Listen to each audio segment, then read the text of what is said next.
as like the final minutes of yesterday's You Bet or You Bet. And now we've since had wow. almost 24 hours to kind of digest the Boston Celtics trading Kristaps Porzingis to the Atlanta Hawks in a 3-team deal involving Boston, Brooklyn, and Atlanta. The Hawks will get Kristaps Porzingis and a second-round pick. The Celtics get George Niang and a second-round pick. And the Nets get Terrence Mann and the number 22 pick in tonight's draft. And it's not a shocker because we figured that Boston was looking to further offload salary after a couple nights ago trading Jrue Holiday to the Portland Trail Blazers. They still needed some work to do before they can get under the dreaded second apron luxury tax that everyone's been talking about. But the Celtics successfully able to do that by shipping Kristaps Porzingis to the Atlanta Hawks. And I think this is kind of the Celtics, Jared, admitting that 2025-26 is going to be a gap year for the Boston Celtics. And you hear about that, like people graduate college or whatever, and they take a gap year and they go find a job like the next year or whatever. That's what the Celtics are doing. Jayson Tatum is rehabbing a torn Achilles. Right now, the team is Jaylen Brown, Derek White, and I guess Peyton Pritchard. That's the core of the Boston Celtics. That team is not going to compete for an NBA title. I don't care what the odds say over at BetMGM right now, where they're 8-1 to win the East. Celtics are not a contender. You can cross them off the list, as they had to do this, not for basketball reasons, but for financial reasons, sending Kristaps Porzingis to the ATL. Yeah, you're seeing the impact of NBA economics kind of being pushed into the forefront. I think the Hawks become a very interesting team with their roster next year. I was looking at their potential starting five. It looks kind of juicy with Porzingis in the mix. How about the Nets tonight with 5 first-round picks? That's how, I remember the Jets in 2000, the year they took Chad Pennington, they had 4 first-round picks, and in the NFL, that's unheard of.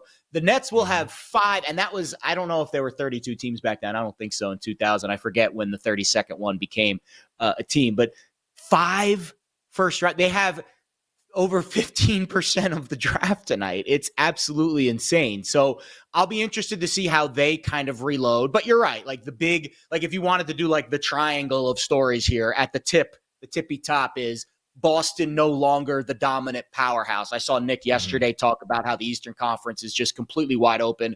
I 100% agree with that take. With Boston kind of drifting back to the pack, how these teams kind of shake things out and what happens tonight in the draft might also give you an indicator of which teams feel like they're contenders. My guess is we see significantly more trades. I think we're going to see more trades tonight. And we just saw our EP Bill Zimmerman just sent us John Fanta's latest mock, and it's a pretty interesting one at the top of the draft with a trade in the top 3. Again, how the Nets handle having 5 first-round picks, to me, sets the tone for this top 5 tonight. I know there is some uncertainty with where Ace Bailey's going to go, but he could be kind of the tone setter for this draft tonight because on the surface, he's a really talented prospect, but he's got a lot of red flags. But long story short, the Celtics now are just an average Eastern Conference team, I think, and it's going to be a very fascinating stretch to see which team kind of reaches up and grabs that mantle as the top team in the East next season. Yeah, I mean, this NBA CBA, it's pretty much a hard salary cap. Like nobody's ever talked about that. We all know like the NFL has a hard salary cap, and like that's like widely known. But the NBA, it's always been like a soft cap or whatever, where like you can go over the salary cap but pay a luxury tax, but it's not too crazy. But now it's crazy. Like now it's like the Celtics last night in trading Kristaps Porzingis, following what they did the previous night in trading Jrue Holiday, like they saved $180 million in luxury tax that they would have had to pay if they had been over the second apron tax. Like that's how wild it is. And there's even reports out there, they might not be done. Like this literally might be more that the Boston Celtics do, whether it's like some big fish, Jaylen Brown, Derek White, or if it's smaller fish like Sam Hauser. Like the Celtics are really in a gap year to where they're looking to retool for 2026-27 and beyond. That's when Jayson Tatum theoretically will be healthy and good to go on opening night in a couple of years. And Jaylen Brown, if he's still on the team, you can rebuild around that duo, which they were successfully able to build around to create a champion because they made the 2 trades a couple summers ago, getting Holiday from the Portland Trail Blazers and then getting Kristaps Porzingis as well from the Wizards. Like making those trades is why they won the title. So I think it's just a really interesting time in the NBA. And I ask myself, and I want to ask you this because I know like you're probably more into college basketball than you are the NBA. But Yes. with this new CBA and like what we just saw, 7th champion over the last 7 years with Oklahoma City winning on Sunday night, this is now a wide open NBA. This is a parity driven NBA, which is not what the NBA has been that we grew up with, where it's dynasties ruled the day, whether it's the Warriors, the Heat, the Spurs, the Lakers, the Bulls, et cetera, down the line, like Celtics, all that stuff. Like now it's going to be more, all right, it's wide open and you can make the case for like, I don't know, like 8-9 teams in the Eastern Conference to make the NBA Finals. As somebody who is like more into college hoops than the NBA, does that get you more into the NBA now that there seems to be teams being able to talk themselves into contending and maybe being this year's Indiana Pacers? Good question. Yes and no. Yes, for all the reasons you listed. No, because of the calendar, right? Like the NFL and football rules everything. And it's going to be really hard for me to pry away from the NFL and college football in the October, November, December, January months. It's easier to not pay attention to college basketball during those months because A, the games are very scattered. B, conference play doesn't start till after the new year for the most part. And C, you really only need to pay attention. Like the average college basketball fan really only pays attention for like that 6-week stretch from Super Bowl through March Madness. And that's enough for us to get through the shows and to do all the content. I'm not a year-round college basketball better either. Like I am very much football first, and then everything else kind of filters in second.